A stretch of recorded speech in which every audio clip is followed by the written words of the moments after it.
And we are watching what are clearly flashing red warning signs in this economy as managed by President Trump, who famously ran on the economy, on jobs and prices and people's well-being. He's been doing a lot of other things with his agenda, with his priorities, but that, of course, was a big part of the campaign last year. And now the fears are that there could be a downturn, that Republicans don't want to ride bad jobs numbers and high prices into what are going to be midterms now just over a year away. And the issue here is facts.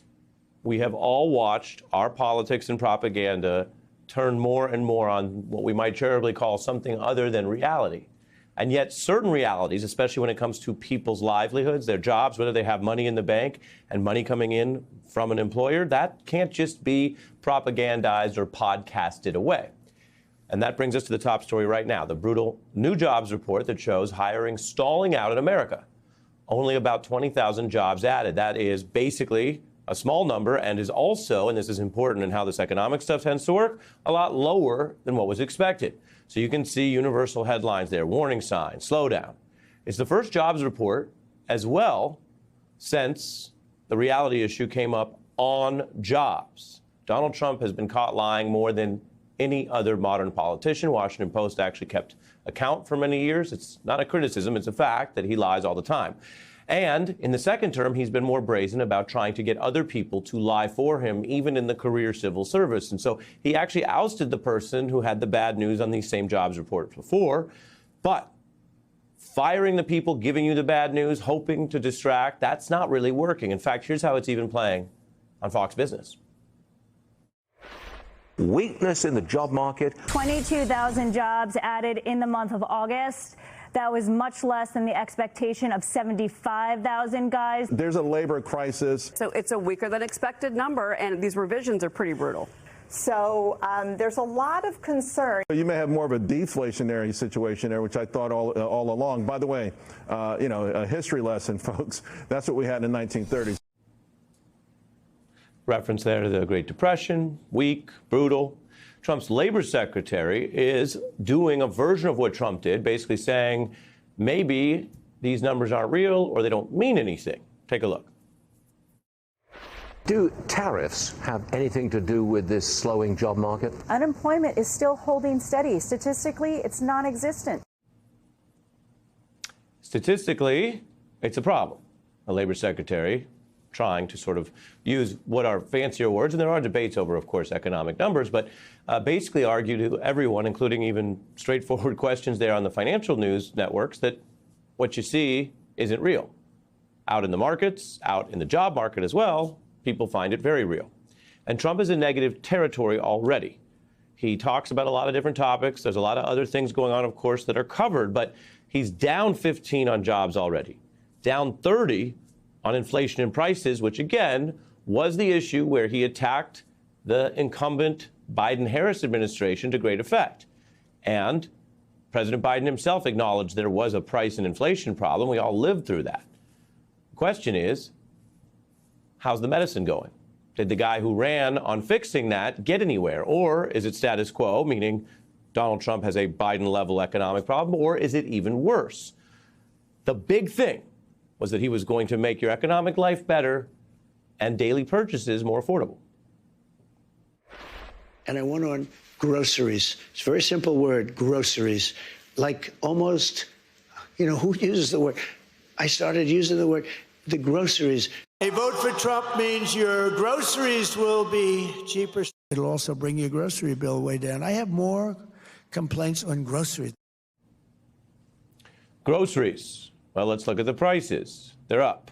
90% of Americans say they are currently worried about the price of groceries. Axios puts it this way. For a president whose credibility on the economy has always been his strongest asset, the prospect of the bottom falling out is uniquely dangerous. Again, if this is his thing, he ran on it and wants to be judged on it, that's a problem. And it's not the only one. There are protests over the troops in the streets. There are judges saying Trump exceeded his power on that, and tariffs, which relate to the economic problems and feed uncertainty that neither the job nor stock markets want. There's the roiling Epstein scandal, which took on a new chapter this week with Republicans pushing to override the House leaders who were trying to back up Trump with secrecy while we heard the moving presentation of testimony of those victims, many of whom said it's not politics, but it is a Trump DOJ failure. The economy, though, as we all know, is the mood music for all of this.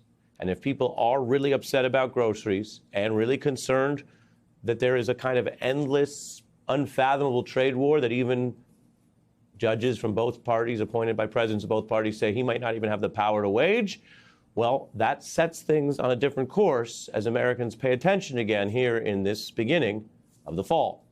I want to bring in Maya Wiley, former SDNY civil prosecutor and CEO of the Leadership Conference on Civil and Human Rights, and Jelani Cobb, who is Dean of Columbia Journalism School, staff writer for The New Yorker and MSNBC analyst. Welcome to both of you. Jelani, you know a lot about journalism, so much they have you running the most renowned journalism school. And first and foremost, we look at sources. Sometimes it's data, it's hard facts. Sometimes it's what experts or credible people say. What do you see here in the sources, in the underlying facts of what is at least a troubled Trump economy? So, I mean, I think that this is indicative of, a bigger trend. If we go, I mean, there are many examples, an abundance of examples. But do you remember Hurricane Dorian back in 2019 or Sharpie Gate, where the data said one thing, but Trump said something else. And so he just used a magic marker to change the data. This is the same thing that we saw, last month with the firing of the chief economist for Bureau of Labor Statistics. The data said something. They didn't like what the data said. If we wanted to look at that theme further, this was the crux of the fireworks that you saw yesterday with the Secretary of Health and Human Services, RFK Jr., and his testimony. Most of that conflict was around data and what the data said, and wanting to have a contrary opinion that wasn't supported by data. It is a fundamental thing. I can add that it's not a coincidence that we've seen so many conflicts directed at journalism and at higher education, places that rely on a belief in objective truth and facts and empiricism. Yeah. I mean, that's sort of what ties it all together. And Maya, those of us in what was once called the reality-based community would prefer that we started with shared reality and then had our public debates and made our policies from there. But you've both done a lot of work in the field of social justice, also been a candidate yourself. Does it matter that the economy, as James Carville says, is everything and does break through more than, say, lies potentially about the vaccine wars? Let's remember most people who show up at the polls are showing up at the polls and voting based on how they're doing, how they're feeling, how confident that they are, and what candidate they think is going to help solve the problems they have or continue to make sure, if they like how things are going, that it keeps going better. And that's why all those clips you showed about Donald Trump and what he said on the campaign trail, playing to how's it going for you with your grocery costs, right? Well, now we know how it's going with grocery costs right now, which is it's getting more expensive thanks to Trump's tariffs, which is, what economists have been saying for a while, which is we're going to send costs up. People are going to spend more for soap. Aria, I was just at a state fair in rural New York. And I was buying silver jewelry because I like silver jewelry. And the man and his wife, who this is their small business, they had their table out. And as we were chit-chatting, as I was buying my earrings, he said, I may not be here next year.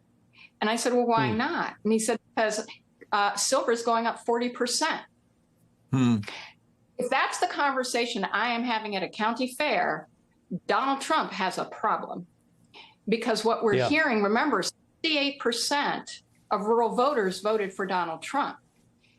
We're already seeing he's still popular with a lot of those voters, but one recent poll that just came out showed that he's down in overall net approval by 6 points already.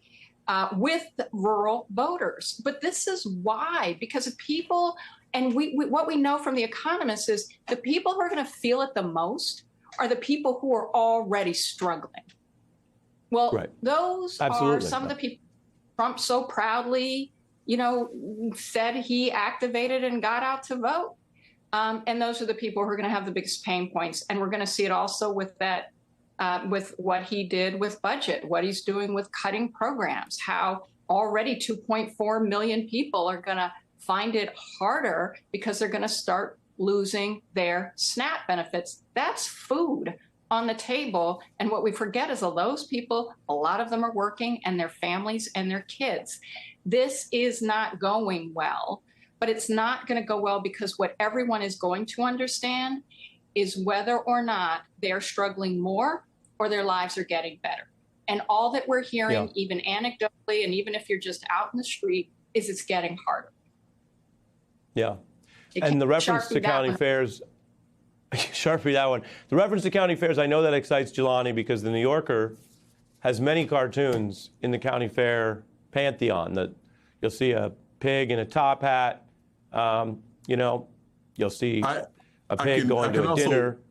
Go ahead. By the way, I can also attest, I was at the Maryland State Fair last weekend. So, I was out there doing my level best to have a kind of wholesome American experience at the county fair.